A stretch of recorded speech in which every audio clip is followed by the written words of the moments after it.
We never worried about getting caught by the local or state authorities. Our fear was always federal conspiracy case. Not even really a possession case.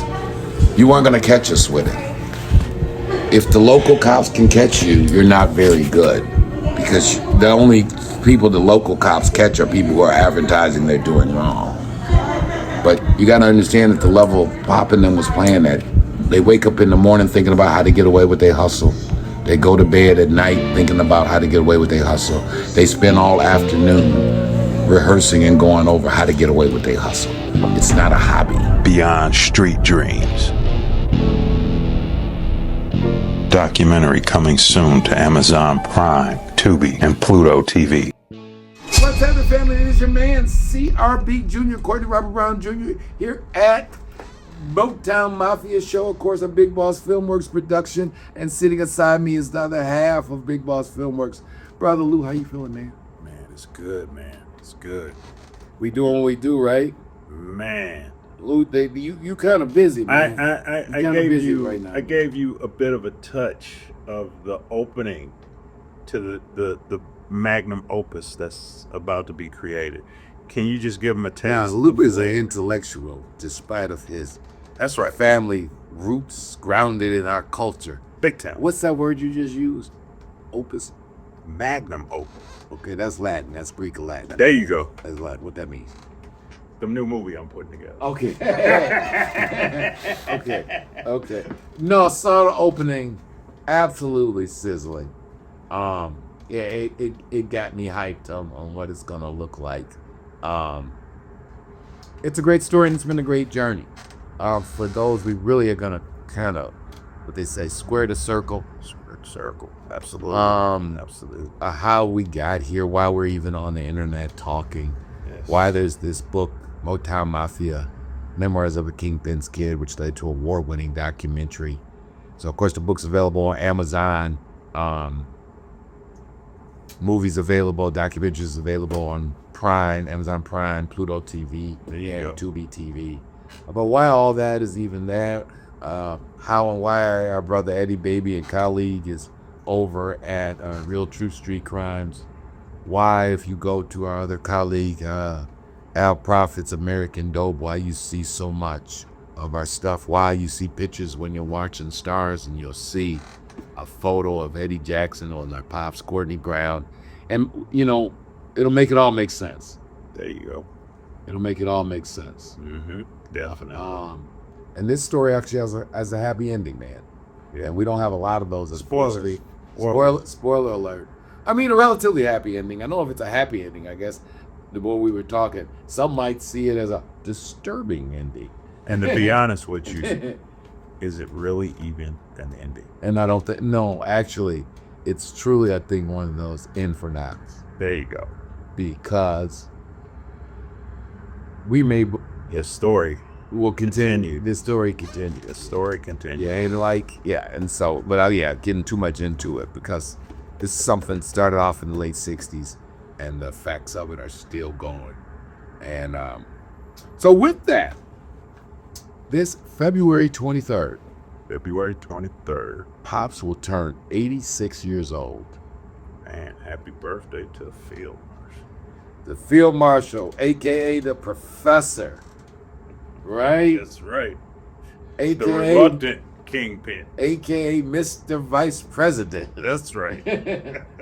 Yeah, Pops turns 86, man. What a milestone. Salute. Pops was born in 1939. That's the year World War II started. That's right. That's right. He done seen a lot. He done seen a lot. You done seen a whole lot. And I thank the good Lord in heaven for all he has done and all he has taught me.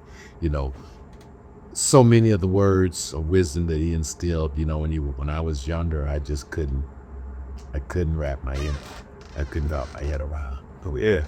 When he would say, Junior, do not wait on niggas. If you wait on niggas, you gonna be a waiting fool. Boy, if you got an idea, you better go do what you gonna do. Oh yeah. And when he says niggas, he ain't talking about just black people. That's just probably an old school. He's just talking about waiting on people. Yeah. He all warned me early. If you got an idea and you got a vision, you better just go do what you need to do. Do not wait on the crowd to say go do it. Because if you wait on the crowd to tell you to go do it, you'll be, as he said, a waiting fool. Oh, I can think of a couple of them. I mean, now I've been knowing your dad for almost 20 years. And I think over 20 now. it is over 20 years. It truly is. I remember when he told me, he said, heaps see, but a few know. And how that has, I mean, it's just been prophetic. Everybody see, but how many really know? How many really know? So many people talk. So many people talk. Only thing come to a sleeper is a dream. That's right. And then when you wake up, it's gone. It's gone. Or one of my favorites, what was the one that he'd oftentimes say, gosh, it was right at the edge of my head. You probably are going to say it. Yes. The mob quote. Oh, you can beat a man one time, but you can get many favors. That's right. And boy, if we understood that. I can do something slick to you one time, Lou. What the kids say, I can get down on you, I can hit a I lick, can finesse you. I can finesse you. One time. That's right. Then you done with me, right? Sit. But Run off on the plug. Run off on the plug. But if I do right by you, I can get many favors. Many favors.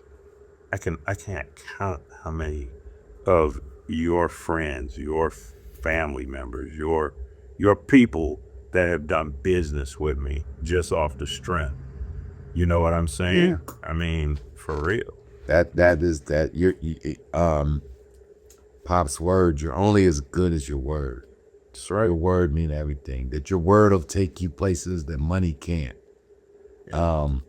As we'll chronicle on these projects coming up, Pops has had 3 international dealings.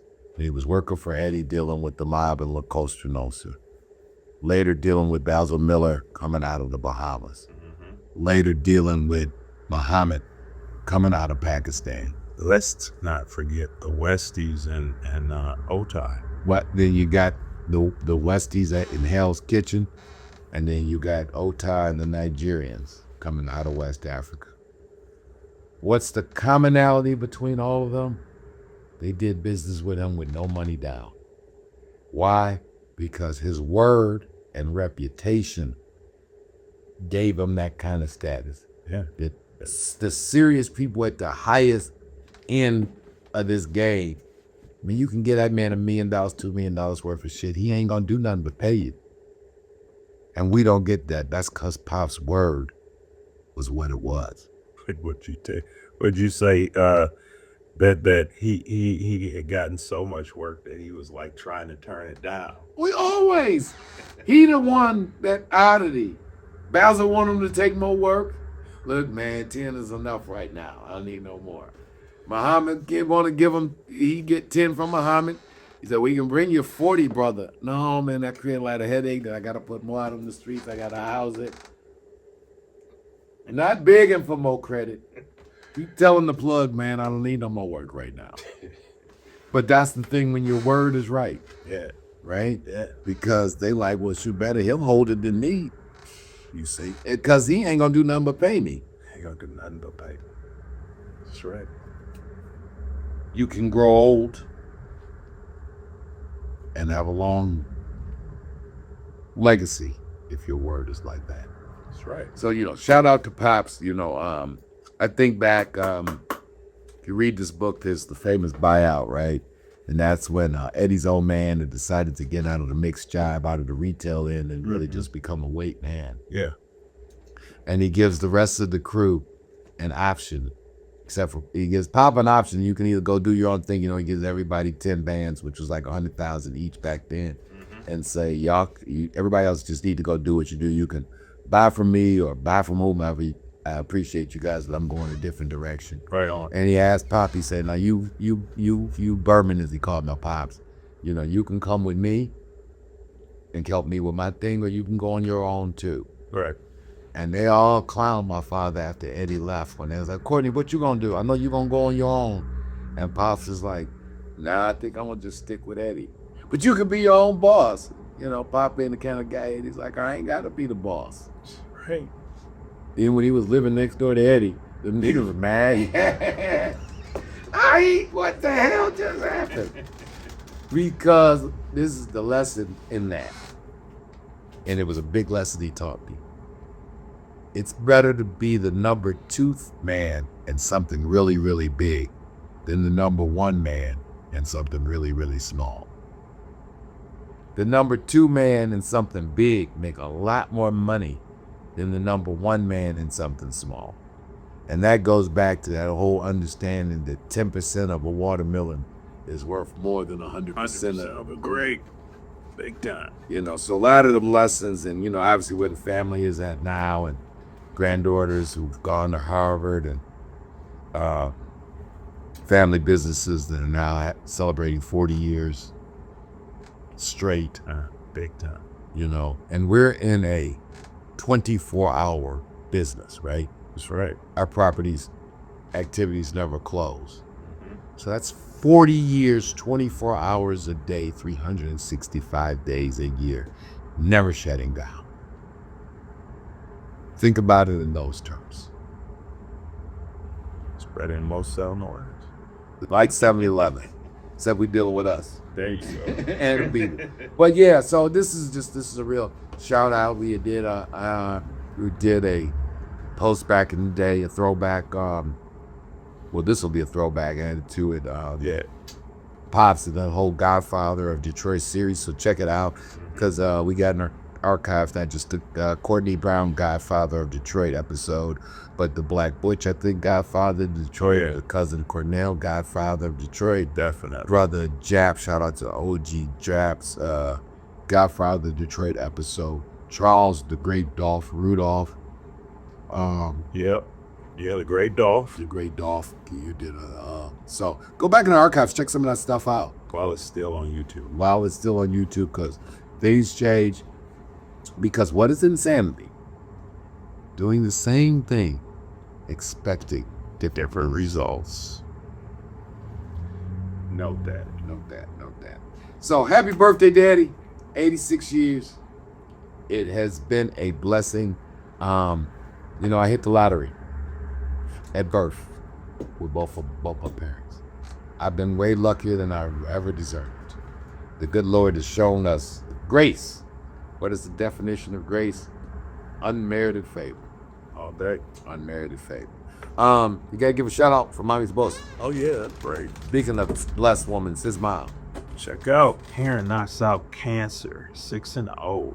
My mother's journey with cancer, without chemo nor radiation, and the book is more for you than it is about her. She wants to help and enrich the lives of those who may have been touched by the affliction.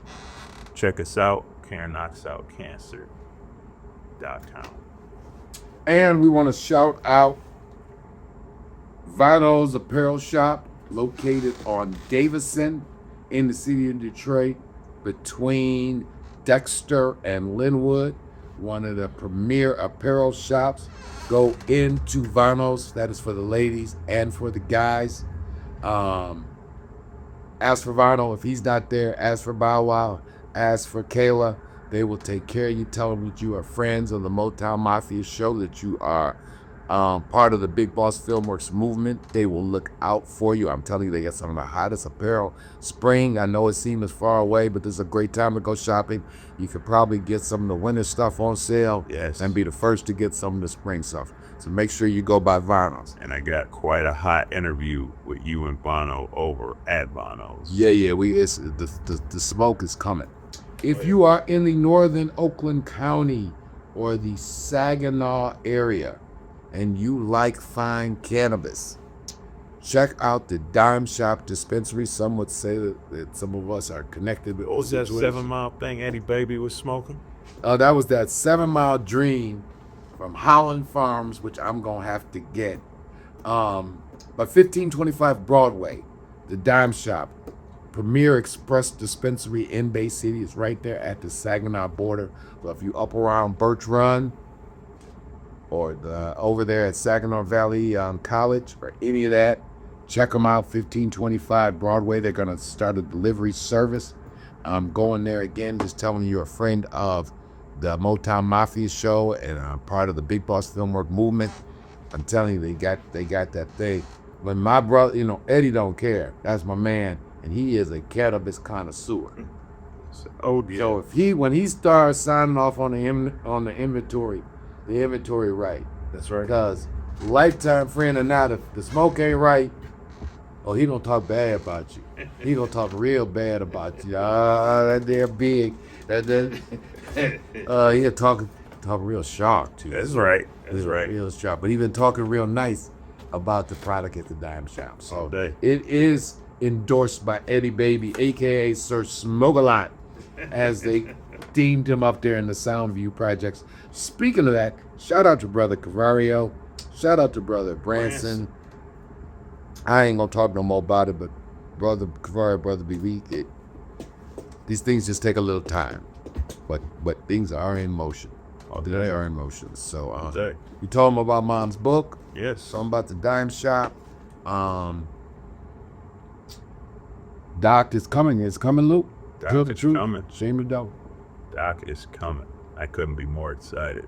Wait till I did. He lose his stomach. Saw the intro. We're well on our way. Oh, shout out to our brother over there at American Dope, Alan Bradley, aka Al Prophet. And to the whole crew, man. Everybody. Shout out to brother KK. Got some things on the floor. Big time. Shout out to Skip Mongo, the whole Mongo family. Talking. Grown folks talking 100, keeping it 100 on Facebook. The book that's up in the numbers. If you haven't followed it, check it out. Had a great conversation with Brother Pep and Brother Benzino last week. So there are some things in motion. So shout out again to Brother Pep Cooper. Shout out to the Brother Benzino. It was great talking to you, fam. And the things we were talking about, we just need to go ahead and make it happen, man. That's up. We just go ahead and make it happen. So yeah, shout out to the whole Pep and Zeno, Skip, that whole crew, that whole situation over there. Shout out to KK and them. Shout out to Vano. Shout out to brother. If you're on, speaking of Linwood, looking for some healthy, good food to eat, Halal Cafe, right there on Linwood between Davison and Oakman. The proprietor is a lifetime friend of the family, Brother Akbar. Yeah. Shout out to Brother Ak. And again, the food is slamming at the Halal Cafe right there on Linwood between south of Oakman and north of Davis. I get that salmon. That salmon is the truth. And I'm a breakfast guy too, man. So that Salmon, that turkey steak, all the salmon and grits is bang. I'm tell you, all of them just, man, well, those sisters in there ain't playing. See, I can't cook it. Love you to death, but I can't cook it. Look at them sisters. He got them girls in there cooking, and they know exactly what they do. Man, It was their first rodeo. that's a throwback when food was food. Yeah.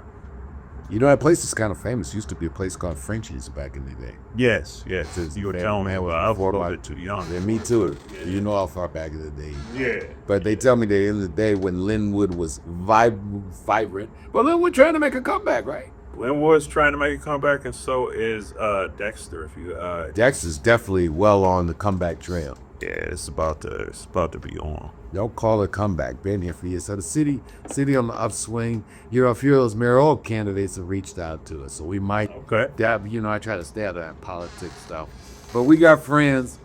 Friends who's friends with people who is friends. Yeah. So a lot of the mayoral potential candidates are in our orbit. Oh, shout out to the speaking of brother GQ, man. We're gonna holler at you, GQ. Cause GQ, yeah, and You get somebody political, we'll just put our disclaimer. yeah, we have no opinion on that. Cause who we want to win? Us. That's who we want to. That's right. The Green Party. We were the Green Party. Facts. So we appreciate you guys. Make sure again you guys hit that like, share, and subscribe button. The channels grow. We on TikTok. We also on Instagram. We on Facebook. Obviously, we on YouTube. We got some select content over on Patreon. And man, it's all good, man. That's right. It's all good. So far, so good in 2025, right? Yeah, man. 2025. 25 looks like it could be a watershed year for us over here at Big Boss Filmworks. We've been grinding away for a while. The grind is non-ending, but it's definitely coming to fruition. So there it is. You got anything else? That's it, baby. All right, it's your man, CRB Jr., Big Loose.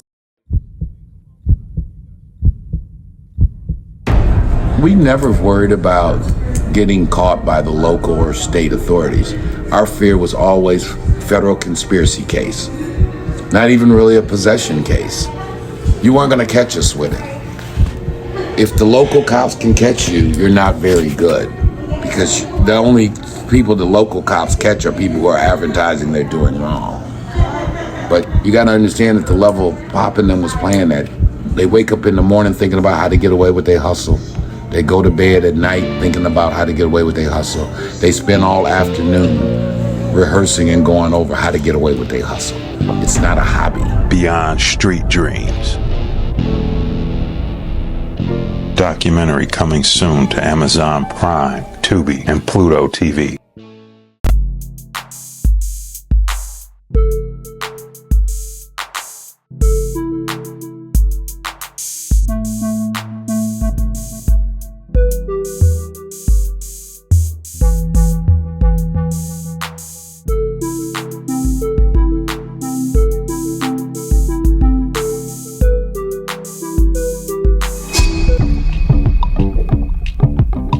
Courtney Brown, R. Brown, born 1939 in Detroit, Michigan, Trinity Hospital. Born and raised in Detroit. I'm 72 now. Raised in what we call now, or what used to be called Black Bottom in Paradise Valley for the first 18 years of my life.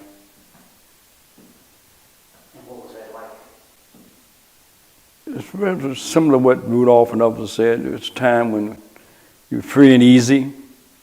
You felt relatively safe. You in your own neighborhood. Everybody went to the same school for years, from kindergarten all the way to high school. We saw black business. Eddie's father was a very successful businessman. He's one of the few black, he couldn't sell liquor, but he had beer and wine license back then because it was during the war. And his father had lots of rental property.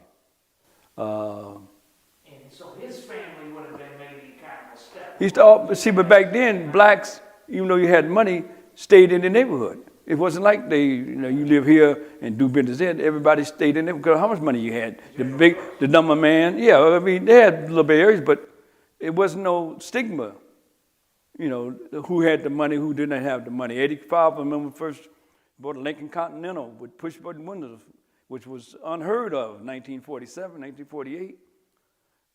We had first black and only auto major dealer, Ed Davis, Studebaker, on Brush and Verna. Did he also then get a Ford on Dexter later? That was later. Yeah, later. He got Chevrolet on Dexter. So you had black business like the Pelican Restaurant. Had 3 of them. You had Ringside, Big Top, Tip Top was. Well, now we call them Coney Islands. It was hamburger and French fries joint, but it was known as black owned.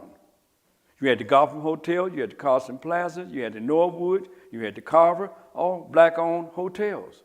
So, I mean, along with probably, I guess, Harlem, it would have been the kind of the capital. Yeah, like Detroit, then Paradise Valley was considered like Watson, L.A., Harlem in New York, south side of Chicago, uptown and south side of Philly.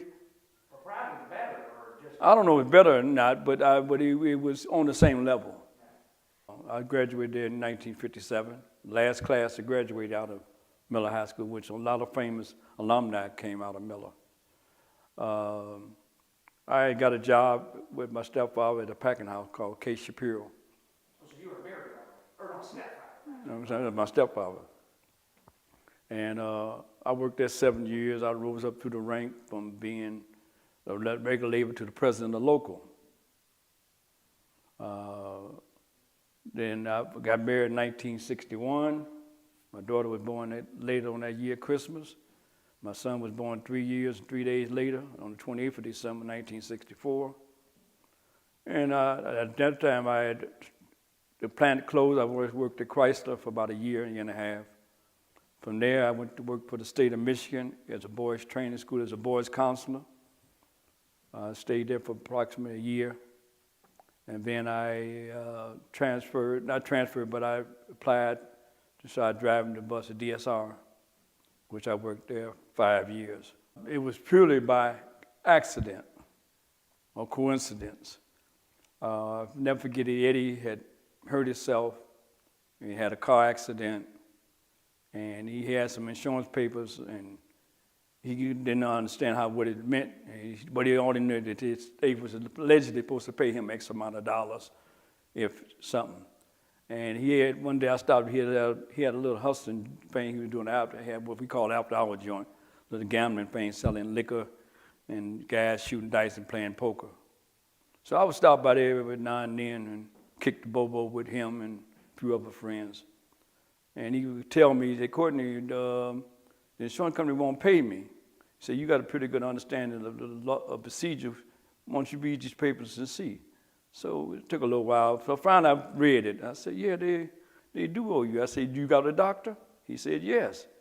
I said, all right. I said, I'm going to call the insurance company and say to them, I'm your brother, I'm representing you, and we'll see. So he gave me the paper. I called the insurance company, and I told him, I said, one of their clients had an accident with him, and y'all said in an agreement that if he was confined to his house, they would pay him $25 a day.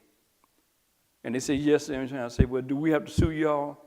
And they said, no. They said, we'll bring Mr. Jackson in with an excuse from the doctor stating that he'd been confined to his house for the period of time, which we did when we got a doctor's thing, took it out to the insurance company, and they gave him a draft out for $3,800. He gave me $800. Then he turns to me and said, Courtney, no, he called me Courtney. Then he said, Courtney. Then he said, Bull, I'm going into the drug business. I said, is you crazy? He said, no. I said, what do you know about drugs, Eddie? Nothing. He said, but they doing something at the Flamingo Hotel, and every time the police come, they be throwing the guns and the drugs out the window. And fans, you can make a lot of money. I said, well, I'm gone then. He said, well, man, he said, I'm going to do this. So he took the money, and as Rudolph mentioned earlier, he first went down to Kentucky, bought some guns, then came back and set up a so-called drug business, which I don't see Eddie again for another couple of months. I comes back down there, and he tells me that the guys had ran off with his money, and he broke again. Well, I fill his income tax out. So I filled his income tax out. He obviously got his tax refund. He went back in business again. So, again, a couple of months passed. I don't see him. I come back downtown, and he tells me, he say, man, I'm broke again. He say, you got any money? I say, like what? He said, $50. I said, yeah, I got $50. So he said, well, I'm going to try it again. I loaned him $50 going back to work. This is the latter part of 68, early part of 69. So I see him again, maybe a week or two later, but he was doing so bad. But he says, I said, where's your brother, Elijah? He said, he's doing something. He said, but man, luck may be breaking. I said, what you mean? He said, there's a guy named George James and his wife named Mattie. I heard they really good dope sellers. He said, I'm supposed to meet them up at the Terrain Hotel on John R. I said, yeah. He said, yeah. So I leave, so I don't think.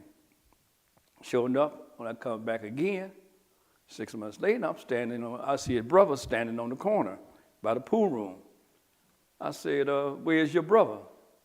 He said, Eddie's driving his car. I said, what raggedy ass car you got? And before I could get the raggedy ass car out, Eddie come flying around the corner in a 1969 red Cadillac convertible, brand new. And he tells me, Berman, get in the car. I said, I'm not getting in the car, it's stolen. And Elijah, his brother, laughed and said, no, Eddie just bought it at Coffee Cadillac for $6,900. I said, $6,900? He paid cash for it. Eddie, I gets in the car. Eddie paid me the money that he had loaned him earlier. He said, look here, Bull. Pop always told me if I got some property to get with you, because you smart, and buy some property. He said, can you find me some property? I said, yeah, I'll look at the paper and see. But meanwhile, we goes in the restaurant and get a hamburger. We was right next to the pool room. And he said, I'm supposed to meet this guy named Box. And I said, who's this guy named Box? I said, man, he said he knows some big guy. I say, he might. So we have conversations. The little short guy named Box comes into the restaurant. He said, that's him right there. First thing Box said, man, give me a blow. I'm sick. Eddie said, man, you ain't done what you say. Man. Don't worry about it, man. No big man. Don't worry about it. So he said, man, Bull, you think he know anything? I said, you don't know. I said, he might. He said, I'll prove it to you. Give me a dime. You're going to use the telephone. He said, yeah, my man say, bring you over to his house. He said, where you live at? He said, on Van Dyke. So Eddie looked at me, I looked at him, he said, who is this guy you talking about? John Claxton. Eddie said, you don't know him. He said, man, I do know him. Not Claxton, but we talking about the big drug dealer? Yeah. Man, and you a junkie and you don't, I know him. So Eddie said, he said, get all your money together. So Eddie looked at me, I looked at Eddie, I threw up my hands, he might. So sure enough, he did know Claxton. He took Eddie out there, Eddie came back with some jive. But I had left though. But actually, You're not involved. no. He's your buddy. Yeah, that's it. Your 2 cents. Yeah, so first my encounter, like Charles was 1969, never forget it. I was downtown, and I had found a couple pieces of property, and I saw Eddie. Eddie told me, okay, follow me to my house. So I followed him to his house. He gave me some money, and then he said, then the phone rang. He said, Bull, answer the phone for me. So I answered the phone. I said, some guy named John. He said, that's my man, that's my man. So he said, I'll be right back. He said, I'll be back in my half an hour. I said, he just bought a house in Palmer Park, cost $40,000. I said, man, ain't no nigga got $40,000. He said, yes, he is. He just bought a house in Palmer Park. He said, I'll be right back. He came about a half an hour, 45 minutes. He come back. I'm waiting at his house. He throws a pack on the table. I look at the pack. I think it's sugar or flour. I say, what is that? He said, that's dope. I said, what? He said, that's dope. He said, taste it. I said, is you crazy? And I come here, but you get the habits and shit, I'm, paranoid or something. He said, taste it. He tasted it. So I tasted it. I say, man, a person pay you for this shit? He said, yeah. So I said, oh, yeah. Then he called a guy named Harold and 2 other people, his workers, over. And as Rudolph stated earlier, they started capping up the jive, what we call jive heroin.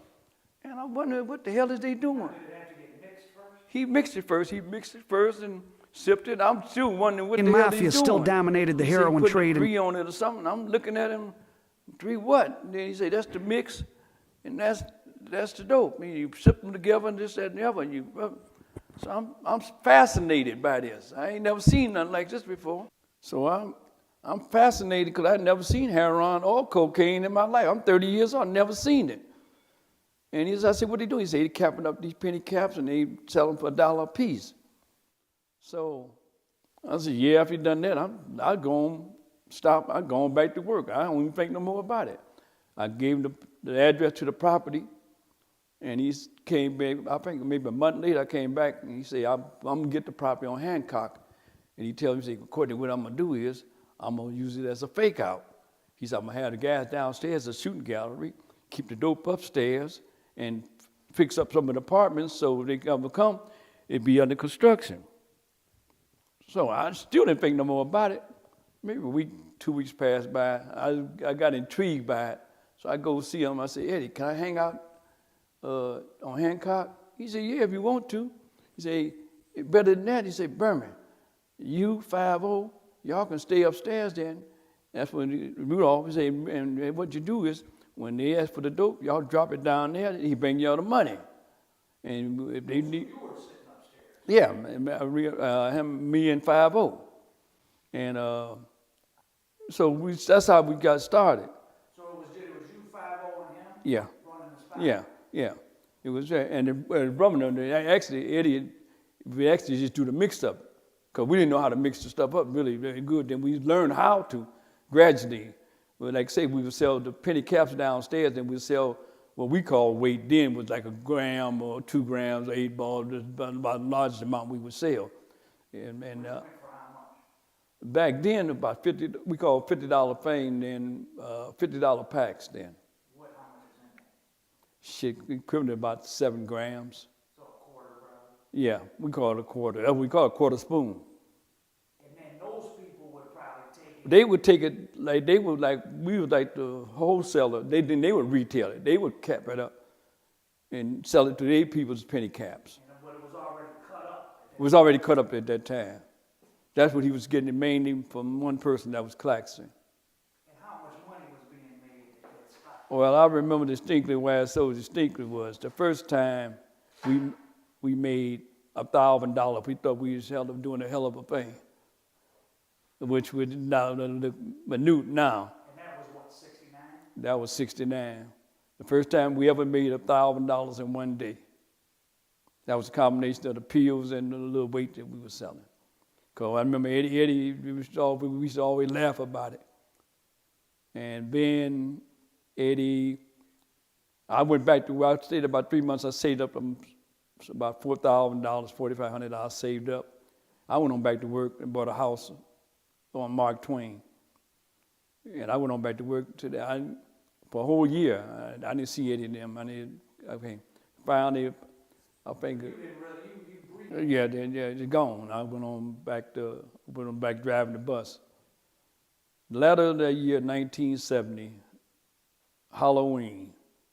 I don't know, I came to a crossroad in my life. I said, well, if I go back to work for the state, or go back and hustle with Eddie and save up some more money and then go back to work. But anyway, I decided to go see Eddie. And I told Eddie, I said, I ain't got no job, man. He said, not you. I said, yeah.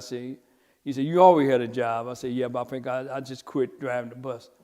He didn't exchange nothing with me. He said, all right. He said, you lucky. He said, because I'm getting ready to go hunting with Big Willie and my brother. We're going bear hunting in Lodge. He said, you can help Rudolph, 5-0, and Russell and Fairleigh mix up. I was behind in my house note and all that. And he said, don't worry about it. I'll straighten it when I get back. So this was November 1970. So he come back, he give me the money, I straightened up the thing. Something very intriguing happened in the end of 1970. Eddie was inconsistent with John Clark because he had got violated on some state case he had. And the drugs was coming inconsistent, but we were still doing what we were doing. How much was the Hancock place doing at this point? I don't know, see, when I came back in 1970, I would say 5 calls. Well, I remember that because he had me go pick up the money one night. He had moved off of Hancock. He was on another street called Leland. And I know I picked up about $5,000 that night. I don't know what they picked up during the day. This is before the raid came where you guys put the bad dope bag? No, that was after. Okay, can you tell us? That was after. This came before the raid on Hubble. Okay, so they went. No, not the raid on Hubble. Raid on Hancock. That was before. What happened was, that happened in, had to be 71. Oh, okay, so that happened after. Yeah. Okay, so right now we're in December of 1970. In 1970, something came and said, I had to say, man, I got to make a choice. Either I'm going to work or I'm going to try working out with Eddie and save me enough money, then I'll go back to work then. Because I had the option, still driving, but I hadn't officially quit. I told them I was on injured leave. And then I had reapplied to the state, and they recertified me so I could go back and work for the state. December come along, they did just granted Ali his license back to fight. And the buzz was everybody's going to New York. A guy named Devil was at the time associated with Eddie. Then he was halfway pimp, halfway hustler. He knew, he was tight with Marzette, and he would have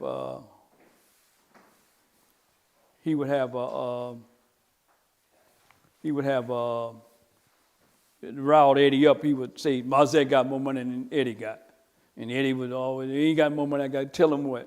So even at this point, Eddie was by now one of the. He was mid-level. He still wasn't good because Marzette, you had Adolph, you had Lafayette.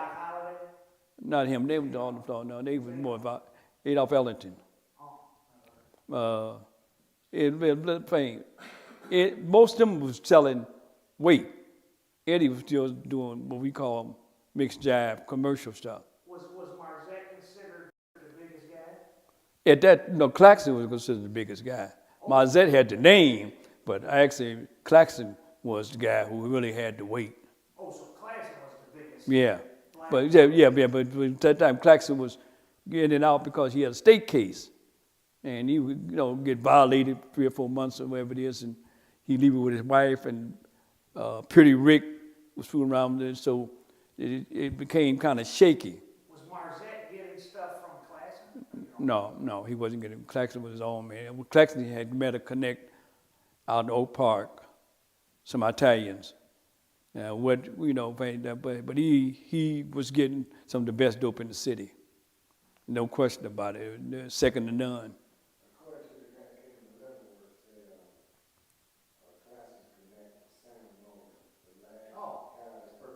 Sam the Mustache Norber. Yeah, that's what we heard. Yeah, because we knew he got to connect out there at the pool room. But he getting because.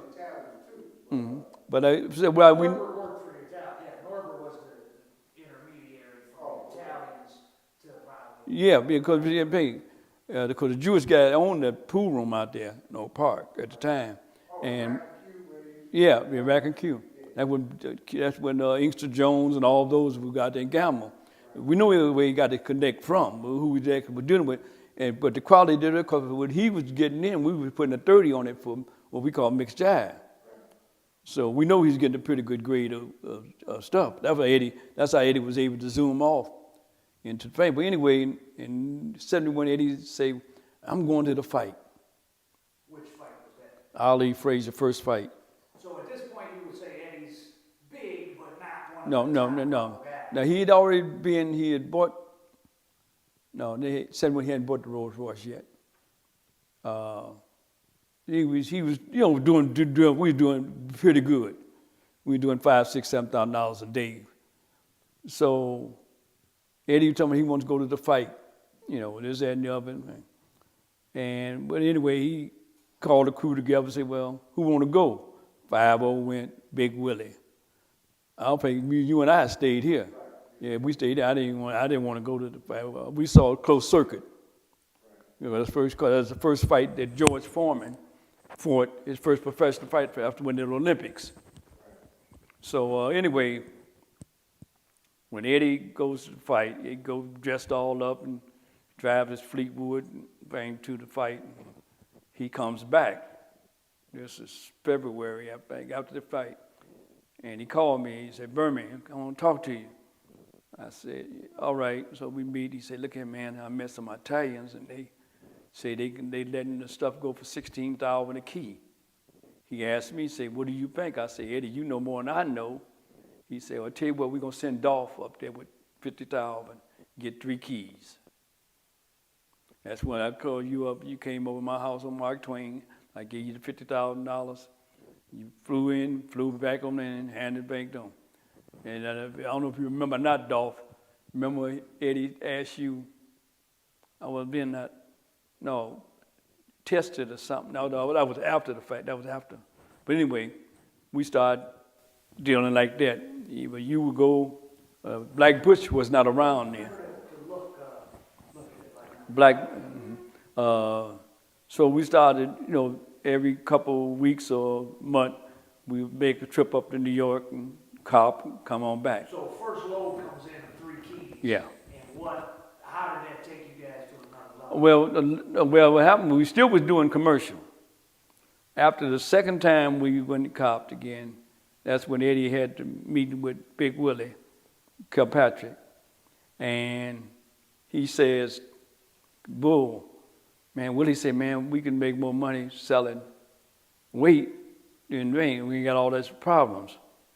I said, well, that's up to you, Eddie. He said, well, I tell you what, I'm going to think about it. Meanwhile, his brother died. And we were still doing commercials, still selling street stuff. And is this so, just to clarify something, tell us the story about you knew a raid was coming on Hancock, Oh, well, what happened was, it was a couple of people that Eddie was paying off. They approached Eddie and told him, said, look here, man, y'all police said, we get word that they're going to raid because they heard there's a big dope house on Hancock. And says, they heard you pretty big or something. They say, here what you do. Leave a few packs, have the workers, where they can find it. Say if they find it and you diluted it, and saying they may get off your trail because they figure you ain't nobody big, you just another guy in the streets. So we told the guys to leave a few packs to make sure the police found it. They're gonna have TV cameras and all this. So sure enough, they raided that night. Well, a couple of days later, Eddie, sure enough, they find the few packs that we left around. The workers seen they were just junkies, let them go. And it worked. They came back and said, no, the guy ain't what they say he is. He ain't nobody. He's just another one of them street level guys. Okay, so now we're back. So you start getting the dope from the Italians. Yeah. And things are starting to... So I figured that's when, after his brother died, Eddie, for some reason after that, he came back and said, look here, I want everybody to meet at Courtney's house on Mark Twain. And I didn't know what he was going to say. And he said, look here, I'm through with the mixed business. In the building at this point, you had gotten up to doing 10, that was when you were doing 10 or 15. Yeah, I'm down there, yeah. Can you say that? Yeah, at that time, on the average, we was doing $10,000 a day. On the weekend, we do $15,000. This is in 1970, that's a lot of money. In 1971. That's a lot of money. Yeah, back then. What did a new Cadillac cost? $6,000. New Fleet would cost $9,700. So he calls a meeting. Like I say again, Russell, Charles Rudolph, Ronald Garrett, and myself and Eddie. Meet in my kitchen. Eddie announced that he's getting out of that part of the business.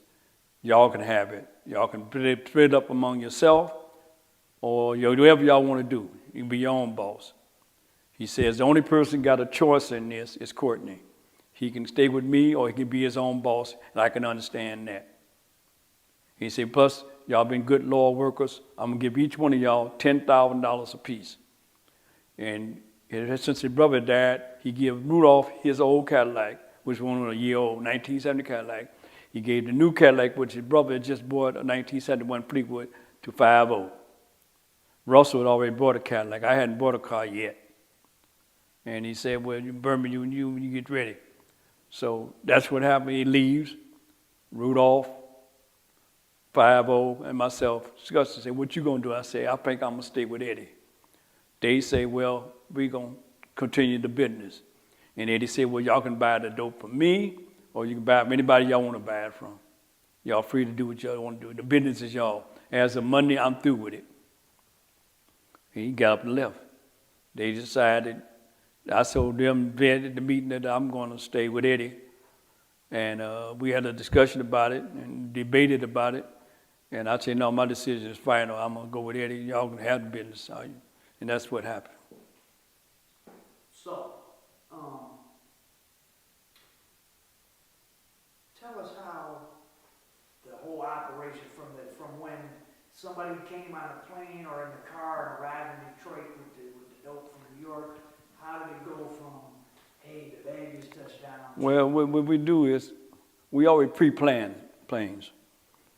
If we're going to decide to who house we was going to use, since we had diversified peoples and many friends that we grew up with, and anybody looking for some extra money, we would decide if the dope would one day may be over Donald's house, one day may be over Dave's house, one day may be over Priscilla's house. We would already know already. We would have all the equipment to mix the paraphernalia at that particular place. But then we would package it up, we'd weigh it. We would weigh it, we would measure it. And Eddie had a formula of making a kilo or whatever you're doing. And he said, well, look here, we're going to cut it 15 times. So 1 kilo makes 15. Yeah, we make 15 kilos. He would say, we're going to measure Burmese. They take out 20 quarters. Now what we would do, we would measure If a kilo came in 2 pounds, 2 ounces, whatever. But we didn't weigh it. We measured it with a quarter spoon. So sometimes we get 200, 300 spoons. We'll take 25 of those spoons and make a kilo out of it. And the rest is cut. The rest of it's cut. And then we would test that commercially and see what it would take in the streets. So it can still be cut. Yeah, with that, we still could put a 25 or a 30 on it for a street distribution. How were you selling it mostly in keys, ounces? Keys, and most of the keys, Eddie would, like we had mentioned earlier, Eddie had an uncanny ability to inspire people. Yeah, he started most of the guys off who was doing commercial stuff to start buying weight. And they do their own thing. He would say, look here, man, here's a couple ounces. Then after that, he'd say, you ain't no half ounce person. You're a half a kilo, man. Here.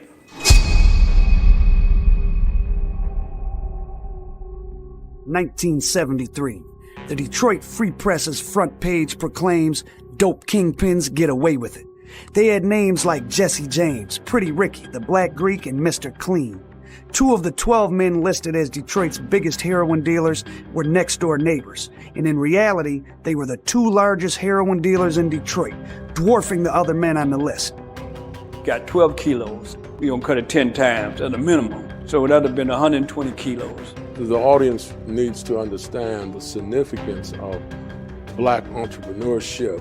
Customer give me the money, put the money through a chute in the door. They would drop the dope down right in front of the door. And everybody was getting money. Everybody was getting money that time. Always bags of money coming and going in the house. Almost to the ceiling, just a room full of money stacked to the ceiling. Eddie had shot past everybody in the city put together. The gentleman gangster. Meet the right people, make the right connections to make everyone happy, and do it all without having to really brandish a gun. Nicky Bond, snitch. Frank Lucas, snitch. Where's the real ones? I said, give me the pistol. And I said, I should blow your goddamn brains out right now. The 750 murders last year was a record for Detroit, murder capital of the country. This is a story about a real one. From the beginning to the end, never telling on nobody. Eddie the Fat Man Jackson, charismatic son of a pool hall owner, and his chief lieutenant, Courtney the Field Marshal Brown, a former city bus driver, had built an empire on a par with men like Nicky Barnes and Frank Lucas of New York. But theirs was a very different and in many ways more sophisticated operation than Barnes and Lucas's, based on family ties and finesse more than murder and mayhem. I went into that foolishness. It was business to me. He kept it so separate, and he's my Little League baseball coach. Family came first. He would keep a pistol at the bottom of the Halloween bag. Boom, boom, boom, boom. I'm gonna shoot you right down. We had guys working 3 shifts. They were just like they worked before. We paid vacation. They worked 8 hours a day. They got paid for overtime. And we had a bunch of law workers. Okay, I'm gonna take 250 people. I got $1 million to blow. We all gonna go down here and blow this $1 million together. Throwing money out of the car down in the Brewster Project. Me and Eddie used to buy 2 and 3 keys of cocaine just for our personal. The entertainers wanted to take pictures with the likes of those men like Eddie Jackson. You name them, we served them.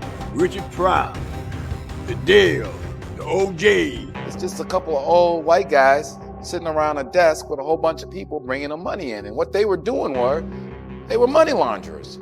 You know, you ask yourself questions like tobacco. How many people died last year from tobacco? When we started talking about the moral value of what Eddie Jackson and others do. I'm not condoning what they do. What I'm simply saying is that there are many on that playing field. People from Israel, there's some people from South America, there's some people from West Africa, and then it's myself. Everybody in the city knew Eddie Jackson. And everybody knew he was on top of the pyramid. I was his right-hand man.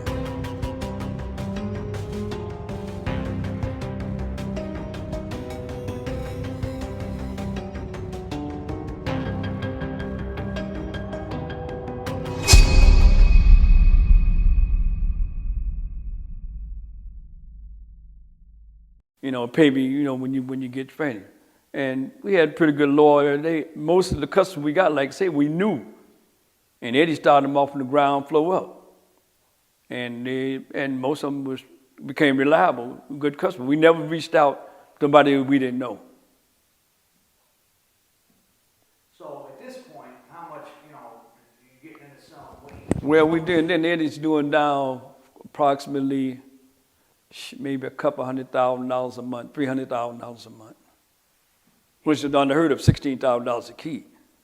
Of which, so if you're doing 300,000 a month, I mean, 250. I'll give you an example of what happened.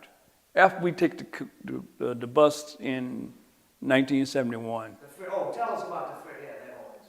After the bus, Eddie, what happened was they had a dock strike in New York.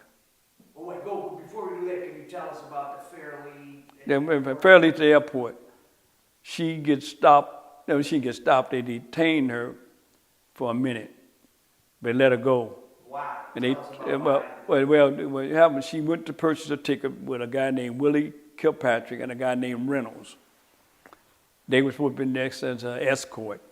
So when they gets to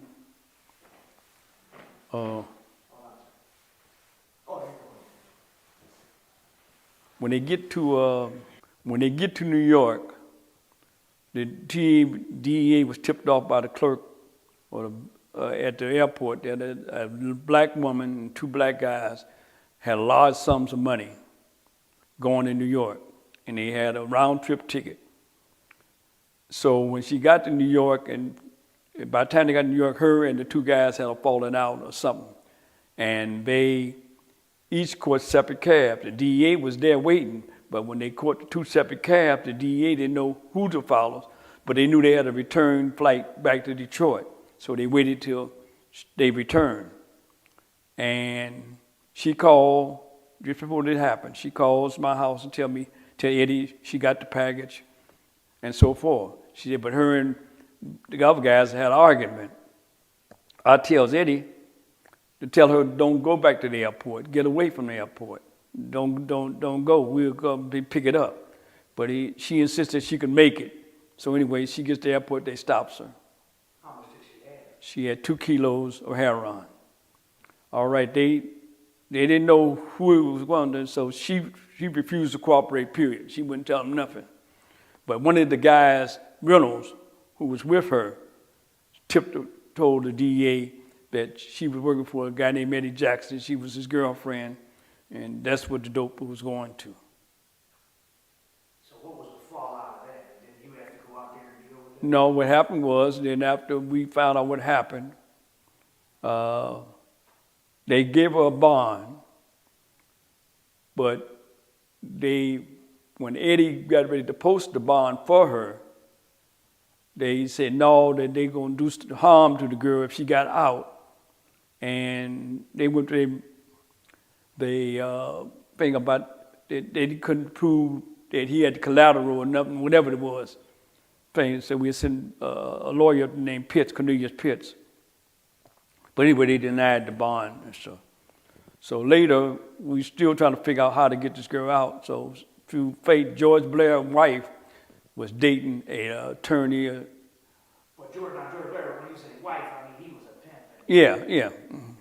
So his wife was turning, she wasn't his wife then, she was his girlfriend then, turning tricks with him. And he tells her, there's a lawyer in New York I almost can guarantee you can get her out. And he's one of the top lawyers in the country. And him and Beverly Bailey write law books together. So he gave us the guy's name, named Henry B. Rothblatt. He had an office on West End Street in New York. So I goes up there and then tell him the situation and tell him who Eddie was and so forth. So he said, well, it'll cost you this, about another. I said, that's no problem. He said, here's what you tell your friend to do. Get 4 or 5 other peoples, square peoples, and pledge their property and stuff. And I guarantee I can get out on bond. So they had a bond hearing. Which sure enough, the judge said to him, all right, Mr. Rothblatt, we're going to let the girl out. To tell Mr. Jackson, post another $50,000 if you want the girl out. So I flew back to Detroit, picked up $50,000, took it back to the bonding company. The girl got out. Now, Fairleigh.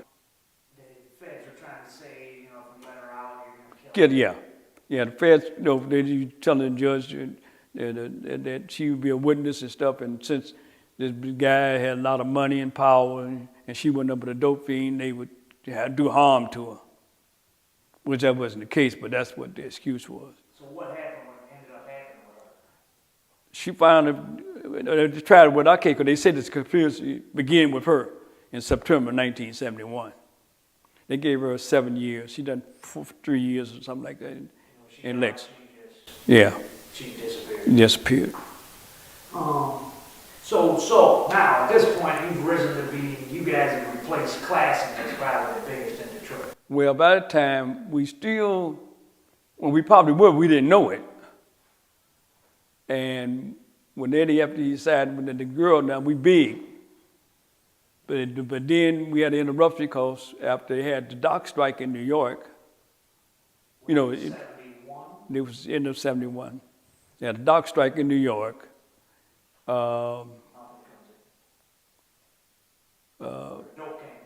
okay, nothing been moving because it came in. But anyway, on December the 14th, the Italians called me and say, tell your man, Eddie, everything is straight. Eddie and I have a meeting to plot how we gonna do this. So we say, Eddie said, we be the first one with the dope now. We do this and we do that. We agreed that we wasn't gonna go back to this address on Hubble, 19315 Hubble. We said we wasn't gonna go back there. You had used that As a hub as far as distributing the heroin. Now when the stuff would come in, I assume you would try to cut it and get rid of it. I mean, you try to dole it out as fast as possible. No, not really. We was like, how can I say it? We had a pretty good, consistent customers. We didn't seek them, and they were pretty almost like clockwork. And we. Oh, you're talking about because heroin's different than cocaine. Yeah. Basically, if you got 3 people with a $50 habit, they're coming every day. Yeah. But we had guys who would, in that time we had about 8 or 9 consistent customers. We'd come in, and when we could dump 10 kilos at one time. And we gonna see the guys for 2 weeks. I go collect the money. 2 weeks, they get another package. Oh, wow. And how many times a month were you guys going to New York? Then we was going to at least once or twice. It really depends. Sometimes we move faster than others. And every time you went, you get what, 3 No, to 5? we get about no less than 3 kilos. What's the most you ever got? That when that's the time we got busted.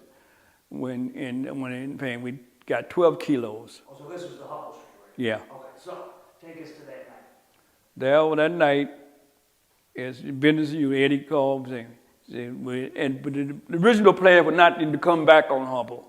So wait a second. So if you had 12 come from New York. That night. So that was going to be turned into like 150 keys or something like that. Oh, can you say that? Yeah, but what happened was, once we found out that we was cutting it, we got 12 keys, we know at least we're gonna cut it 10 times at a minimum. So that'd have been 120 kilos. As something that the guys could put a 35 or 40 on, because we had cut back on how much we cutting it with. So what happened was it was the last night of the government had got wiretaps on it. We didn't know it. We had an idea, but we didn't know it. So you had been being tapped all this time? 60, yeah, from November until December the 15th. And it was the last day of the legal wiretaps that they had on us. Eddie and George Blair gets on the phone and tells some people that the dope is there, which the DEA overheard with the wiretaps. So what they did,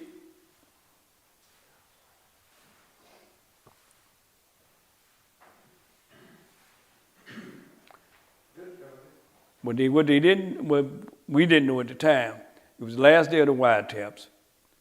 Eddie and George Blair gets on the phone and tells 4 or 5 people that the dope is there. We call for the guy, one of the guys, where we're gonna have another stash to come pick up 3 or 4 keys and put it in the stash. He called 2 or 3 other people who was customers. They can come pick up their dope right then. We had 2 guys working with us at the time One name was Joe Weaver, one name was Reginald Weaver. One was supposed to have been standing by the door as a watching, and the other one was supposed to put this dope, other dope that were extra dope, put it in our stash we had built, which in this case, neither one did what they supposed to have did. So when the raid come, we hit them, the police, and then all the hell broke loose. Eddie and I runs upstairs, because it's upstairs. We see the dope not put in the stash like it's supposed to have been. The guy who's supposed to have been watching, Reggie, went down watching television and was watching the door. So I put the stuff back in the stash, but I can't put the cover back over. So that time, since the attic is empty, you could see something protruding from the floor. So they arrested us, all of 5 of us, and they find what happened. But before then, when Eddie heard them, they say police, and they came to knock on the door, Eddie threw the dope up in the air. It was so strong, they had to get gas masks. They had to wait to get gas masks because the fume was so strong, they got sick. So, I was going to say, lead to the events that led So this is December the 15th. Eddie, they held us overnight. Next day, we went to a magistrate and all got arraigned. Eddie paid everybody bond. We bond out. So when they raided Eddie's house, my house, and a guy named Herbert Bell's house, they don't find no drugs or nothing. But with Eddie's house, they found a lot of paperwork from real estate he owned. So they on the telephone, we hear him, over him. They say, "What'd you get out of Mr. Jackson's house?" We got 500, or $750, something. $1,000? No, $500. Say, "What'd you get out of Courtney's house?" Mad money. He ain't had no money over there, $200 or $300. Say, "That's all?" I said, "Yeah." So anyway, we get out the next day. We get out on bond. where was all your money? Your money was his. Hidden, yeah, it was there, but Eddie had me. I had told Eddie earlier to take his money out of his house. How much? I only had about $10,000. That's all I had. Well, where was all your money at? I hid it in the attic. No, like the big money. If you guys are making all this money. We didn't do. That was after the fact. Oh, It was after the fact. that you really started. Yeah. Right.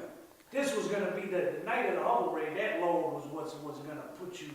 No, back then I was still working on salary with Eddie. I wasn't on no pay. That changed up after we take the bus on Hubble. And Eddie's, he comes to me and tells me, say, "Look here, Berman, you're the only one been with me," and so forth. So what was your salary?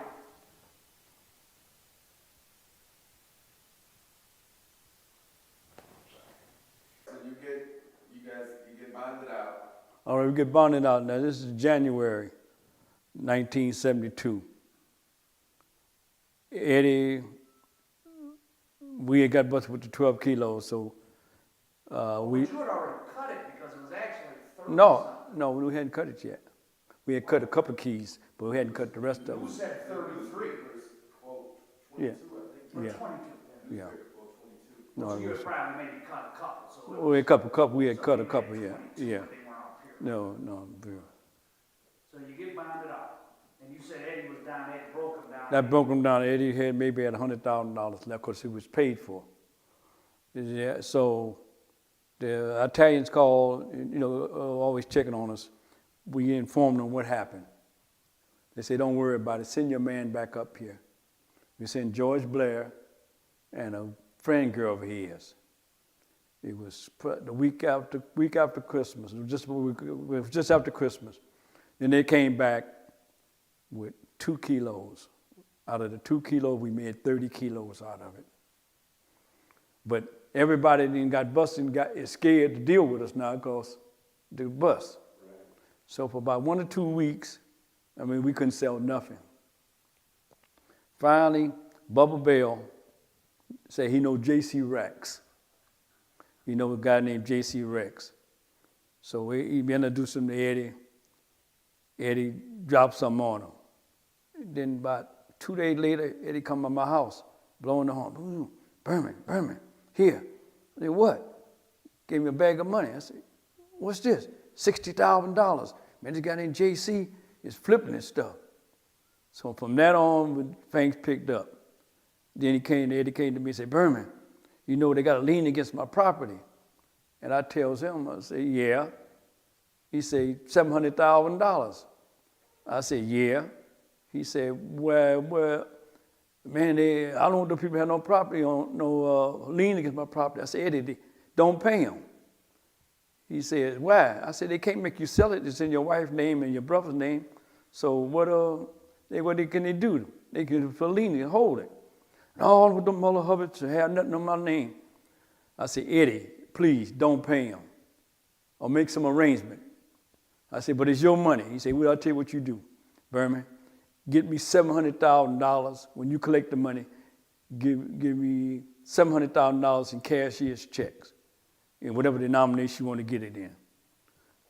I said, all right. And then he said, I got another thing to tell you. Why don't you move out here with your man? I said, move where? He said, Southfield. I said, I can't afford to live in Southfield. Y'all work for you. Oh, Berman, fuck that shit. All right, here, I'll tell you what. From now on, you ain't on salary no more. You get percentage of whatever comes in. So every time something come in, you get X amount of dollars. Now, can you afford it? I said, yeah.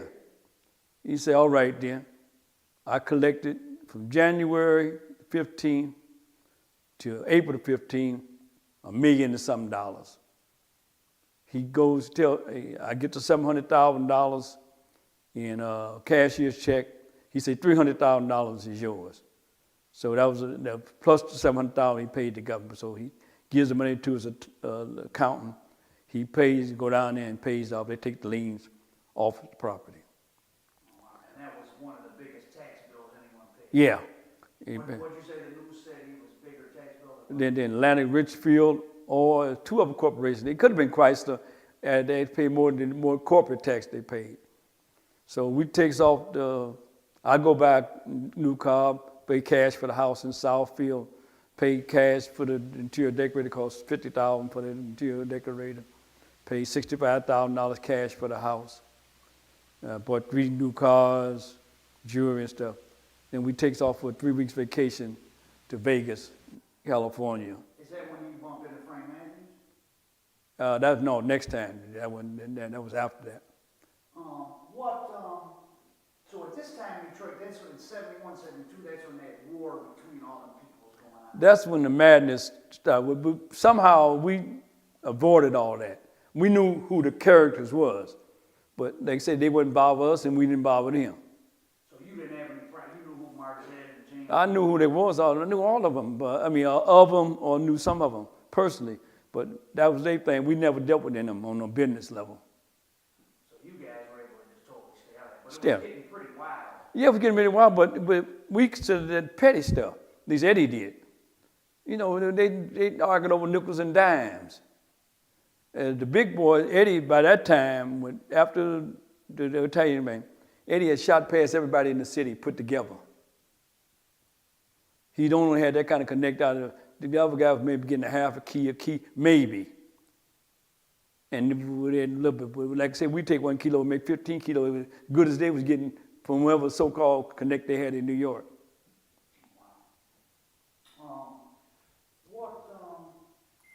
So at that point, when was the peak of the operation? That year, 72 all the way to 74. And how much were you making a month? Easy over $100,000, $200,000 a month. Profit? Yeah. That means how much was passing through your hands? Yeah, no, not what passed through my hand. No, that's just profit. Now what about the hanging out? What were you guys doing? No, we go to clubs, to 20 grand, Phelps, Henry's, Watts. But back then, it wasn't about no territory. It was about having a good time. Who was the sharpest? Who had the biggest diamond ring? Who could customize a car? That was it. Yeah. And Eddie, everybody in the city knew Eddie Jackson. And everybody knew he was on top of the pyramid. I was his right-hand man. And they also, but see, one thing that everybody knew in the city, all so-called bad guys, good guys, 5-0 Charles Rudolph, Courtney, Eddie, ain't nothing to play with. If it come down to a gunplay, they ain't scared to do what they got to do. They knew this. They wasn't nobody, we were punks or something, but they knew if it come down to push, come to shove, we wasn't going to back up. Well, tell us that story that Norman Burton when you thought Over to a relative house of mine to allegedly conduct some business with this guy, Norman Burton. I had heard of his reputation, so I wasn't too but out of courtesy, I went over there. And him and I was in the kitchen talking, discussing the details about the so-called maybe potential business transaction. A friend of mine was with me, named Joe Weaver, was sitting in the other room where his people were sitting in the other room. He overheard the conversation. He didn't get all the conversation, but it's enough to alert him to come in the kitchen and call me aside and say, Courtney, this guy talking about robbing us or robbing somebody when they leave out the house to get the package. So I say, what? I said, you sure? He said, I think I'm not for sure. I said, give me the pistol. So I came back in the kitchen, and I didn't even have asked questions. I put it to his head. And I said, I should blow your goddamn brains out right now. I said, the only reason why I won't, because I do not know for a fact that's what he heard. He think he heard it, but I'm not for sure. And he pleaded, George, get Courtney, man, I ain't done nothing, I ain't said nothing. I mean, he's heard it wrong. So I said, that's the only reason why you ain't dead now. And I let it go, let him walk on out the house. So what happened, you said the peak was up to 74. What was going on between 74 and 77? Nothing really. What happened was the Italians must have been that French connection they had started to dry up, really dry up. The Mexican brown heroin came into play. Guys was buying it because it was way cheaper, but it was lesser quality, but it was way cheaper. And guys like Butch Harris, Ringo, other guys was coming out of California with this brown Mexican heroin, which was a slow period for us. But one of the associates, 5-0, what we call 5-0, and his brother, they had ran into a Mexican connect. And they became the big kingpins as far as street shit down in that district, down in downtown. Oh, and that would have been right before like the YBI area. Yeah, way before the YBI area.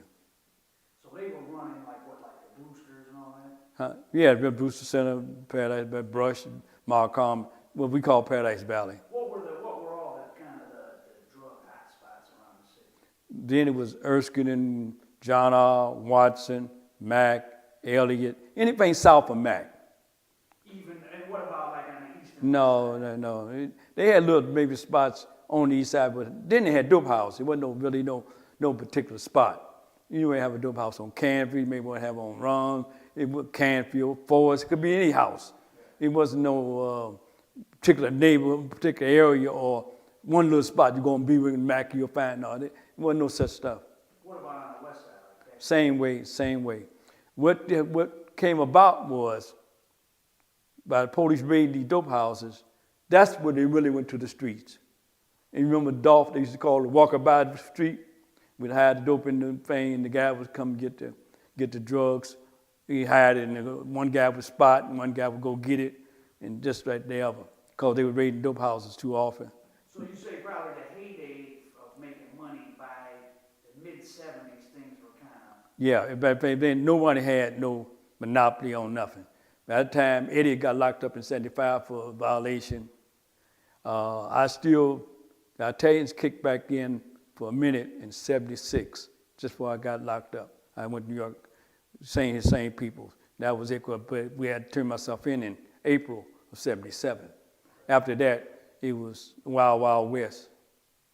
And what, backtracking a little bit before you got locked up, you used to be the one that would go take stuff personally to Motown people, like I remember you told us Eddie Kendrick's story. No, I would tell you the guys that was dealing with them. But you told us a story about seeing somebody picking around. That was Eddie Kendricks. That we talking about Zach. Zach knew a lot of Motown people personally. Now I was with guys when they took something to the Four Tops, Richard Pryor, Red Fox, and that crew. That was Eddie Jackson's dope. Yeah. Can you say that? What? Eddie Jackson's dope was going to. Eddie Jackson, what it was getting it from Eddie, or me, but it was Eddie's, stuff. That's a good story about Red Fox in Las Vegas. We met Red Fox. We met Red Fox in 73 or 74, I can't remember. Anyway, the Thunderbird hotel in Vegas. And he knew some guys we knew in Detroit. And he was jokingly saying, when you tell them guys to pay me my money, they owe me. I said, who? He named one guy named Linwood. What's the one dog that got killed at the Players? That was Doc Howard. No, after that. Before that, 1960. He knew though. I can't think of the name. He already knew, Red Fox already knew who Eddie was, right? No, No, what happened was, we met, we was going in, he was coming out, or we was going wherever it was. Red Fox came in, we recognized who he was. And he said, where y'all guys from? We said, Detroit. Oh yeah, tell Jones to pay my damn money. And we knew who he was talking about. And then he said, I like that white girl. White girl? Who made he look at each other? There's a lot of white girls around here. We know he's talking about cocaine. And then he said, you know that white girl? I like her. And then it dawned on us what he was saying, man. And we said, man, we knew him. We don't know what's happening in the bank. And he said, well, here's my card. And he said, remind you, I'm having a new TV show. Yeah, what's it? Named Stanford & Son. He said, NBC going to be producing it in the fall. Watch it. And sure enough. But next time he came to Detroit, a personal friend of mine was giving a benefit. Red Fox, the Pointer Sisters, was going to headline the show. So we goes down there to see the show. He recognized and say, man, I still like that white girl. So we went and got his cocaine. He had his own personal suite up in the Pontchartrain. The Pointer Sisters flying there freaking off. I was freaking out. They like to dance and cool and shit, and they blow cocaine. You talk about your guys. Or did you think he was kind of? No. But what happened was, we had heard about a lot of names. Nicky Barnes, Frank Matthews. Italians have told us about it. Say, Frank, pretty big guy, pretty good guy. Say, but the Nicky Barnes, we don't fuck with him. We said, why? Because he's a cowboy. He's too wild. He said, and Goldfinger, he's a big black guy in Harlem too. He was pretty big. And he named a few other artists, bang. And he said, but, so forth. So how we met Frank Matthews, and we were the last people to actually see him. Outside people in New York, and the bond was, we was at the Thunderbird thing, just happened to drop in there. Because the first time we went to Vegas, we stayed in the Thunderbird. We stopped in there. And this black guy standing at the table, he got a handful of money, gambling. So Eddie sees him over there, and he don't know who he is. And whatever he was betting, he said, what is he betting on? And he told him, he said, I'm betting against it. So Eddie pulls out a bankroll, and then finally the guy said, hey, homie, where you from? Eddie said, I'm from Detroit. And he said, I'm from New York. He said, what's your name? Eddie said, he said, my name's Frank. And Eddie we looked at each other. Frank Matthews? Yeah, man, you know me? I said, no, but we got some mutual friends that know you. So he said, what's your name? He said, Eddie. And he said, Jackson. He said, yeah, we heard of you too. Say, George. Say, what y'all homie gonna do? We say, nothing. Say, well, we'll catch you around in about 2 or 3 hours. We had to kick the bobo with him. Next morning, Las Vegas headlines.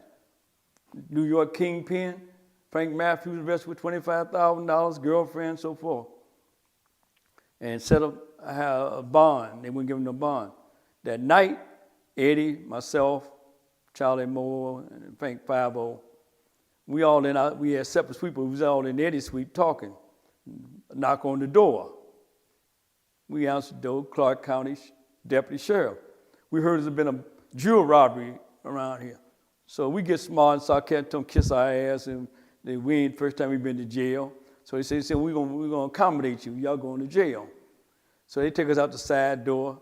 We get down to Clark County Jail, go on the, I don't forget what floor it was, and there's Frank Matthews. Goddamn, homie, they got y'all too? Yeah, I say, man, why you telling you was hot? So we joking with each other. He say, man, fuck these motherfuckers. I ain't care what they talking about. He say, I'm gonna tell you, he put aside, look here, I'm gonna post bond, $500,000, and I'm gone. I'm gonna tell them a note. So we kicked about, we stayed there maybe an hour and a half, and all they wanted to do was search our rooms, and we knew that. Because they thought the deal that went down, but the deal hadn't went down. So anyway, about an hour and a half. No, we don't. We just having a vacation. No, my wife was with me and everybody. No, we just out there vacationing. And so they finally let us go charge of some bullshit, bankruptcy, failure to residence of felon, some bullshit they come up with. And sure enough, when he got back to New York, he posted a bond, $500,000 cash, sent him a note by his lawyer and say, y'all keep that. He's gone. If you're going to be in rank, Eddie would rank in the top 5 across the country from 71 all the way up to 75 till he got violated. I would say Frank Matthews, beyond a shadow of a doubt, was number 1. And that's only because geographics. See, we never went outside of the city limits. We didn't deal with nobody outside of Detroit. Actually, across 8 Mile Road, we didn't go across. We limited to who we knew in Detroit. We didn't try to branch out to Ohio, Indiana, any of the states. We didn't try to branch out. See, he had the whole East Coast. Proportionally, if he would just been city by city, Eddie would have been number 1. Because there's only was 2 or 3 people that Italians, black, were dealing with. Eddie was one, Frank Matthews, and one of them, Frank Goldfinger. But they was not getting, Goldfinger, they had more of a street action. Then if Eddie just stayed to the streets, he'd 10 times the damn money. Yeah, but that's the whole thing. Because he's already, once he bought that Rolls Royce and moved to Southfield and tore down the houses and rebuilt the houses, he was the target. What about Eddie throwing the money out of the Rolls Royce? I was never with him. He wouldn't, see, when he come to his foolishness, he wouldn't get me. Because he know I won't try to talk him out of not doing it. Well, it was understood. See, they always say I was the intellectual one. I wasn't into that foolishness. It was business to me. And family came first, and that could get a business. And I didn't let even one interfere. I could separate the one from the other. Private schools, I mean, I didn't really think about it because all the people that I socialized with was all squares from the city. All the people right now, they were never in nothing illegal. But they knew what you were doing. Oh, they knew what I was doing, but I was Courtney. I mean, people have a way of segregating themselves from whatever you think you're doing or doing because you treated them as human beings. They wasn't judgmental. Well, you're doing this, we ain't gonna do that. Well, it was common. I mean, it was just normal. He had 2 kids based the same age. Both was, one is, economically, they wasn't that. My son, like me, I was intellectual and wanted to get an education. Eddie was more like his father, figured he didn't need it, and he was street hustle. But he was a good guy, but, it was just 2 different visions of how one life should proceed. Mine was proceed that if they become educated legitimately, and if he decided whatever he wanted to do, it wasn't going to be on my part saying, come on, join the club. So what did you foresee for your kids when they grew up? What I foresee if they got a good education and went to the right schools and got the right connections, they can make just as much money one way or they could the other way. But you didn't want them being involved. No, I didn't. They never saw me with no drugs. I distinguished to make sure. And even business. If there wasn't no call in my house tell Courtney Joe blows on the corner or hey, can we come by and pick up a package? It didn't happen. It wasn't going to happen. Because first, I never kept no drugs in the house. And I made sure that they didn't see none of it. And all they needed to see me was a lot of money. But they never seen we talking drug talk. And I made sure my family was avoided. That's why they could never indict them on nothing, because there wasn't nothing to indict them, because they wasn't involved in it. Period. No way, shape, form, or fashion. Christmas. Oh, Christmas holiday, yeah, they mother, not me so much. They mother, I mean, they could afford, they knew they could afford to buy anything they wanted to get.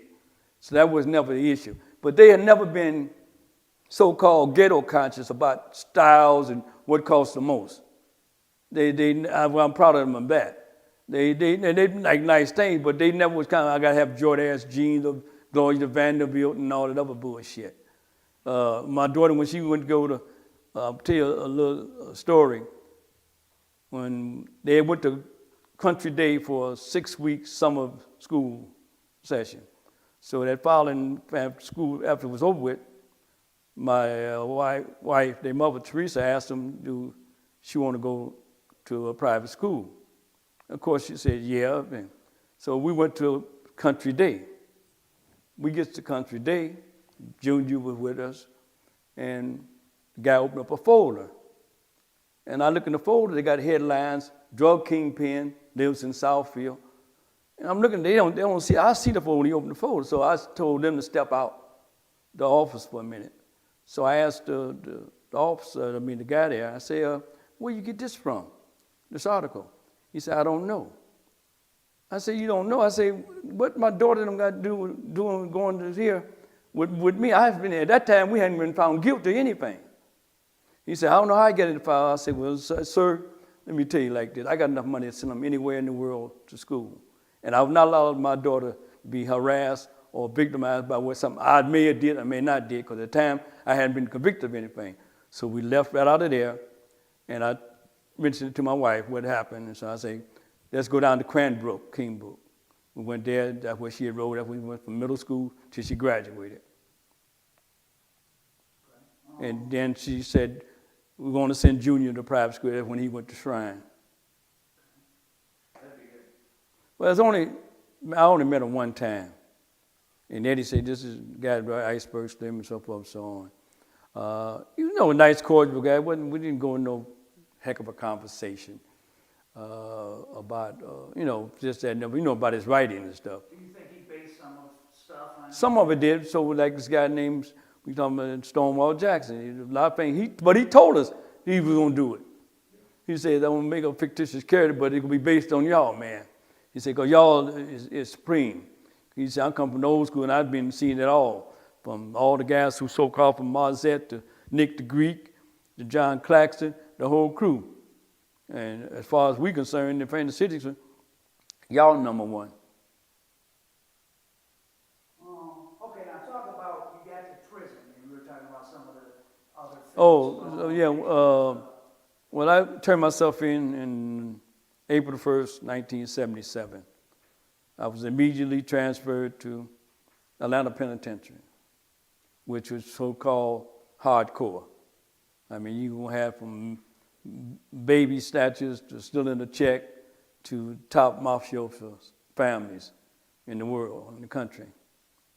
And basic what, like Rudolph said, if you mind your own business and stay out of event, you won't have no problem. You stay away from drugs, homosexual, gambling. Those weren't going to get you in some trouble. Now, you saw one of the guys that was part of, talk about the French Connection. Yeah, Vince Popper. Yeah, I met Vince Popper. He had Herbert Spelling, Carmen Tremoni. And what happened to Vince Popper? He got hit.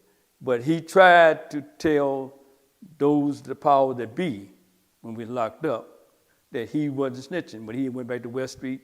And they offered to transfer him, but he said, and I'm not going to be running hide because I have nothing to hide from. And he tried to talk to those big mafiosos at the time, but the hit was on. And at 3 o'clock one afternoon, in the middle of the yard, or gateway that leads to the yard, a friend of mine named John Bill and a guy named Pentecost, we all walking. We see somebody laying out. So we think maybe this guy fell out or whatever it is. So we get close enough. I say, that's Vince Pop. He got the rag on his head. So I'm going to run over there and see. They grab me. They say, man, what the fuck are you doing? I say, Vince Pop, get your ass over here. And walk past that shit. By the time they blew the whistle and guards ran all out, you know. And no, that was when, after that happened, they had started a federal investigation of Atlanta because murder was happening once a week. The guy from French Connection, guy named was what was his name? He got a well-known name. I know this. I can't. Yeah. Yes, it was. That's who it was. Yeah. Yeah. That's who it was. That's who it was. That's who it was. Can you say August Record was in Atlanta? August, yeah, he was. And when they investigated the thing, I think was Representative Flowers of Georgia and one of the senators. And they came out of one of the big cell houses and going the way he lived at, found him at the bottom of the step with a canary in his mouth. Wow. Ike Atkins and Joe Jackson? No, Ike Jackson, Willie Jackson. Oh, yeah, he was there. I met him. He was a nice guy, you know. He was a nice guy. I met Sonny Francisi. Wasn't Ike was real? I mean, didn't you say they were gambling with $100? Oh God, they was gambling. I mean, this was ain't no fictitious what you hear in the movies. I'm telling you what I actually seen with my own eyes. That they was gambling $50,000, $60,000 cash. Him and his crew, yeah. They playing Georgia skin or blackjack and poker, just like they was on the street. They had officers. They had officers bringing in money in the music cases.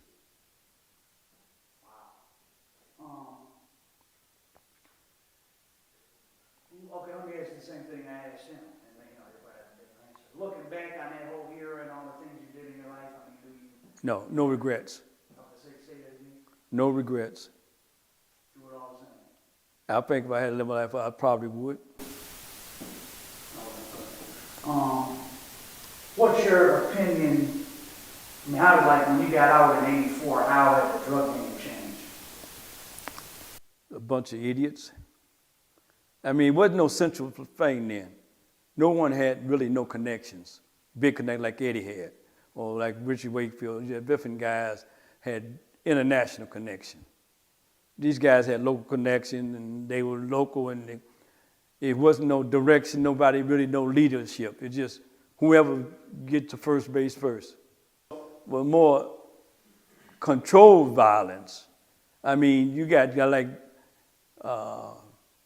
George Hall, a guy named Ronald Holmes, different guys. Yeah, they was getting steel.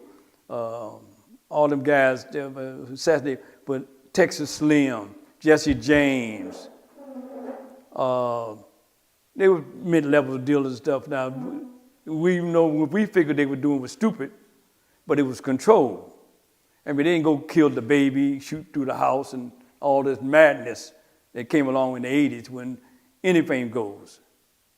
And about now, you're a nickel short and you think you got beat out of $1, you want to kill the person or mistreat them. And that's one of the standards that Eddie would always apply. Look at, you do not mistreat the customer, period. If they ain't got nobody enough money, so what? You take the $8 and ride with it and call it whatever it is. His philosophy was this: as long as I get 95% of the money, I could care less about the 5%. Didn't Eddie have you guys actually package up extra for the people who didn't have money sometimes? Well, the thing was this: if so-and-so customer came in and say, I don't have but $20 or $25, mark it on the books. We'll take it off the books. Give it to them. No harassment, no talking about them, no degrading them, and not trading sex for favors and sex for drugs. If a woman come in there and they have no money, you can't tell her to have all sex with you and you will give her the credit. That was a no-no. If you cut that, you was fired. We had guys working 3 shifts. They were just like they working at Ford. We paid vacation. They worked 8 hours a day. They got paid for overtime. If they needed some money for whatever the reason was, Eddie would sponsor and give them the money. or loan him the money. Now, he never got paid back, but that's the way he was. Well, that's kept the organization happy. Yeah, they kept everybody happy, and we had a bunch of law workers. We never, in the whole time, except when we on Hubble, had anybody turn against us or testified on us. You did predict that. Yeah, well, that's the same way with the situation. 3 incidents happened that I said that I forecasted. First, when the girl Fairleigh got busted in New York, I told Eddie, tell the girl before it happened, you get away from the airport, I have a strange feeling. Something's gonna happen. I told Eddie the night that we got raided, Eddie, we're not supposed to be here. We already agreed. I'd cleaned up the house, I'd sanitize it. There's no reason for us to come back. He said we'd be on the streets. He went against that and got on the phone, him and George Blair, and that's how they found out the last day of the wiretaps that we had drugs, because they didn't know what was happening. Secondly, I didn't know George Blair had a white girlfriend. We had this house, George Blair house on Stoughton, and we were mixing up. She wasn't there at the time, so we think she comes in the house. I didn't know who she was. I know she was white, that's all I knew. And I jumped up, Eddie said, what's wrong with you, Courtney? I say, man, that white girl there. He say, George, that's my woman. I said, I don't give a damn. I say, Eddie, I'm not coming back here no more. He said, why? I said, what was I understanding? He said, all right, Berman, we won't come back no more. This guy, Johnny Quick, who also known as Roosevelt neighbor, when allegedly he came in with an agent to make 2 buys. The first time, I wasn't there. The second time, I happened to come into the house on Hubble, and this guy named Roosevelt neighbor walked past me and said, what's your name? And when he said it, my antenna went straight up. I said, my name's Joe. And he said, oh, hey, Joe, and walked on out. I goes in the kitchen. I said, Eddie, well, who's this guy, man? He said, George Blair knew him. I said, fuck George Blair. I said, we said if we didn't know him personally, we wouldn't deal with nobody. Eddie said, well, you know, I said, Eddie, I'm telling you, if we ever have any problems, that white girl and that guy there are going to be the one to get on the stand against them. And them was the only 2 that got on the stand against us. And but really, Roosevelt neighbor was a double agent. He came back, he got arrested just for the bust on Hubble. He got busted in Grand Rapids or somewhere.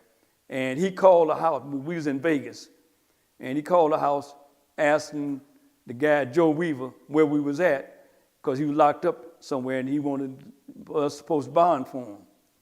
But when he got out, he came to the house and said, look here, man, y'all know a guy named Ron Garabata? Who the fuck is Ron Garabata? He said, a DEA agent, he on y'all trail, man, he looking for y'all. He asked me, did I know y'all? And I told him no.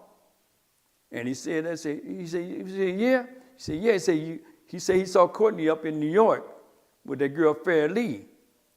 And he would give me a break if I told him that I knew y'all.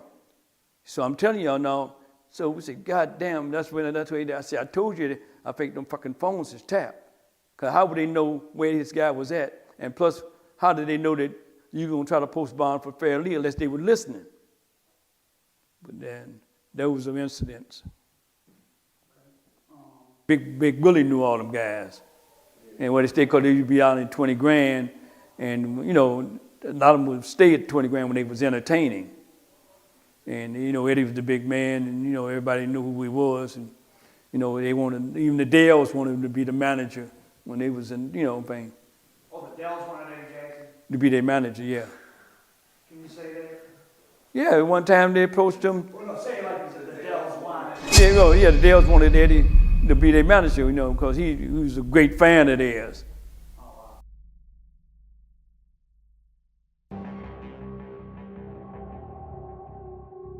1973. The Detroit Free Press's front page proclaims, "Dope kingpins get away with it." They had names like Jesse James, Pretty Ricky, the Black Greek, and Mr. Clean. 2 of the 12 men listed as Detroit's biggest heroin dealers were next-door neighbors, and in reality, they were the 2 largest heroin dealers in Detroit, dwarfing the other men on the list. Got 12 kilos. We gonna cut it 10 times at a minimum, so that'd have been 120 kilos. The audience needs to understand the significance of black entrepreneurship. Customer give me the money, put the money through a chute in the door. They would drop the dope down right in front of the door. And everybody was getting money. Everybody was getting money that time. Always bags of money coming and going in the house. Almost to the ceiling, just a room full of money stacked to the ceiling. Eddie had shot past everybody in the city put together. The gentleman gangster. You meet the right people, make the right connections to make everyone happy, and do it all without having to really brandish a gun. Nicky Bond, snitch. Frank Lucas, snitch. Where's the real ones? I said, give me the pistol. And I said, I should blow your goddamn brains out right now. The 750 murders last year was a record for Detroit, murder capital of the country. This is a story about a real one. From the beginning to the end, never telling on nobody. Eddie the Fat Man Jackson, charismatic son of a pool hall owner, and his chief lieutenant, Courtney the Field Marshal Brown, a former city bus driver, had built an empire on a par with men like Nicky Barnes and Frank Lucas of New York. But theirs was a very different and in many ways more sophisticated operation than Barnes and Lucas's, based on family ties and finesse more than murder and mayhem. I went into that foolishness. It was business to me. He kept it so separate, and he's my Little League baseball coach. Family came first. He would keep a pistol at the bottom of the Halloween bag. Boom, boom, boom, boom. I'm gonna shoot you right down. We had guys working 3 shifts. They were just like they worked at Ford. We paid vacation. They worked 8 hours a day. They got paid for overtime. And we had a bunch of law workers. Okay, I'm gonna take 250 people. I got $1 million to blow. We all gonna go down here and blow this $1 million together. Throwing money out of the car down in the Brewster Project. Me and Eddie used to buy 2 and 3 keys of cocaine just for our personal. The entertainers wanted to take pictures with the likes of those men like Eddie Jackson. You name them, we served them. Richard Pryor, the Dale, the OJ. It's just a couple of old white guys sitting around a desk with a whole bunch of people bringing them money in. And what they were doing they were money launderers. You know, you ask yourself questions like tobacco. How many people died last year from tobacco when we started talking about the moral value of what Eddie Jackson and others do? I'm not condoning what they do. What I'm simply saying is that there are many on that playing field. People from Israel, there's some people from South America, there's some people from West Africa, and then it's myself. Everybody in the city knew Eddie Jackson. And everybody knew he was on top of the pyramid. I was his right-hand man.